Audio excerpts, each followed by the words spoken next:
BJP join करने के साथ ही आखिर महेंद्रजीत मालवीय को साइडलाइन क्यों किया गया।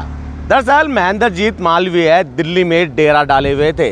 दिल्ली में बीजेपी के शीर्ष नेतृत्व से मुलाकात करने की कोशिश की जा रही थी, लेकिन 2 दिन दिल्ली में जिस तरह बीजेपी का अधिवेशन चल रहा था, बीजेपी के नेताओं से मुलाकात नहीं हो पाई। माना यह जा रहा था कि महेंद्रजीत मालवीय जब बीजेपी ज्वाइन करेंगे तो उनके साथ ही कई और विधायक, कई बड़े चेहरे, कई बड़े पदाधिकारी, यूँ कह सकते हैं कि एक बड़ा कारवा बीजेपी ज्वाइन कर सकता था। कई नाम निकलकर भी सामने आ रहे थे, अर्जुन सिंह, रमीला, नानालाल।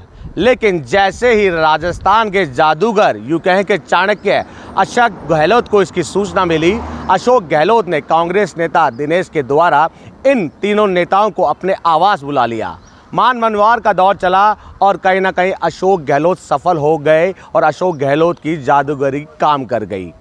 फिर महेंद्रजीत मालवीय दिल्ली में बीजेपी के राष्ट्रीय अध्यक्ष जेपी नड्डा से मुलाकात करते हैं। चर्चाएं ये भी चल रही थी कि महेंद्रजीत मालवीय दिल्ली में बड़े स्तर पर शीर्ष नेतृत्व के सामने पार्टी ज्वाइन करेंगे, लेकिन ऐसा देखने को नहीं मिला। जब जो कारवां था उनके पीछे कयास लगाए जा रहे थे कि बड़े स्तर पर ये कारवां महेंद्रजीत मालवीय के साथ बीजेपी ज्वाइन करेगा, लेकिन कारवां जैसे कम हुआ वैसे ही जेपी नड्डा ने निर्देश दे दिए, आप प्रदेश कार्यालय जाइए। प्रदेश कार्यालय में जो है राजस्थान के प्रदेश अध्यक्ष सीपी जोशी आपको पार्टी की सदस्यता ग्रहण कराएंगे। अब हालांकि महेंद्रजीत मालवीय ने पार्टी की सदस्यता तो ग्रहण कर ली, लेकिन वो चेहरे जिनके नामों को लेकर लगातार पूर्व में चर्चा चल रही थी कि महेंद्रजीत मालवीय अगर जाएंगे, क्योंकि महेंद्रजीत मालवीय वो आदिवासी चेहरा है जो आदिवासियों को बुनाने में कामयाब रहते हैं। लेकिन महेंद्रजीत मालवीय ने आज प्रदेश कार्यालय में अकेले ही पार्टी की सदस्यता ग्रहण करी।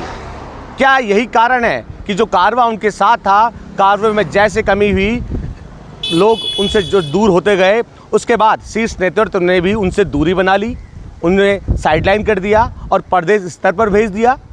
क्योंकि महेंद्रजीत मालवीय तो दिल्ली में डेरा डाले हुए थे।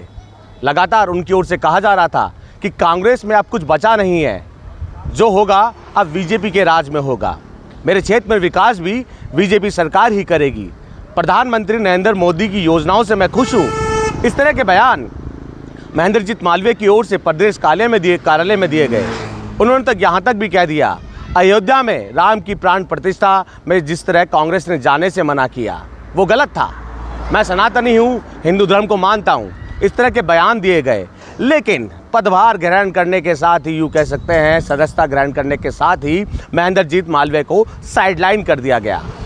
साइडलाइन तो कर दिया गया, चर्चाएं भी शुरू हुई, लेकिन क्या लोकसभा चुनाव में महेंद्रजीत मालवीय को कोई बड़ी जिम्मेदारी दी जाएगी? क्योंकि महेंद्रजीत मालवीय ने जिस तरह हुंकार भरी थी, अपनी ही पार्टी से बगावत की थी, कांग्रेस पे आरोप लगाए थे और माना यह जा रहा था जिस तरह महेंद्रजीत मालवीय ने हुंकार भरी है तो निश्चित तौर पर एक बड़ा कारवां उनके साथ बीजेपी ज्वाइन करेगा।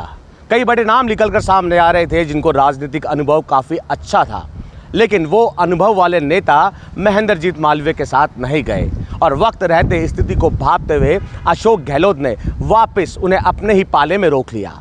पाले में तो रोक लिया, लेकिन अब महेंद्रजीत सिंह मालवीय का राजनीतिक भविष्य क्या होगा? कांग्रेस में तो उन्हें कई बड़े पद दिए, कई विभागों की जिम्मेदारी दी गई। इससे पहले सोशल मीडिया में मुकेश माकर का भी बयान सामने आया कि जो हमें गद्दार कह रहे थे, सचिन पायलट ने जो पार्टी के लिए किया वो मलाई खाकर निकल गए। अब गद्दार कौन, ये जनता जानती है। लेकिन जिस तरह साइडलाइन किया गया, इसको लेकर चर्चाएं शुरू हो गई और यूँ भी कह सकते हैं कि राजस्थान में अशोक गहलोत की जादूगरी एक बार फिर देखने को मिली। बसंत पांडे, TV9 जयपुर।